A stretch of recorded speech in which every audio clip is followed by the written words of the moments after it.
আজকে আমার স্টুডেন্টদের সেলফ মেকআপের ক্লাস আছে, সবাই এসে গেছে।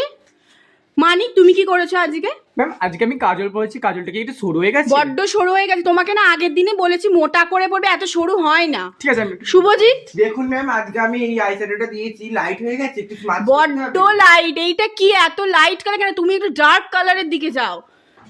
স্বস্তিক, কি করেছো? এই যে ভুরুটা কি একটু সরু হয়ে গেছে, একটু মোটা করলে ভালো। বড্ড সরু, এরম ভাবে চোখেই দেখা যাচ্ছে না, এত সরু বুড়ো হবে না। দীপালি, তুমি আজকে কি করেছো? আমি এখন লিপস্টিক দিয়েছি ম্যাম, আমারটা কি একটু সরু সরু হয়ে গেছে, আর এটা কি মোটা করবো? মোটা হবে দীপালি তোমারটা, এত সরু হবে না। আর তো তুমি কি করেছো আজকে? আমার ব্লাশটা কি ডার্ক হয়ে গেছে, একটু ডিপ করতে হবে। বড্ড ডিপ করতে হবে, এখন হচ্ছেই না, দেখাই যাচ্ছে না। ঠিক আছে, করছি। স্নেহাস মেকআপে সবাইকে জানাই স্বাগত। তো দেখুন আজকে আমার স্টুডেন্টদের লুক, কমেন্টে জানাবেন কেমন হয়েছে এবং পরবর্তী লুকের জন্য প্লিজ সাবস্ক্রাইব করবেন আমাদের চ্যানেলটা। বাই।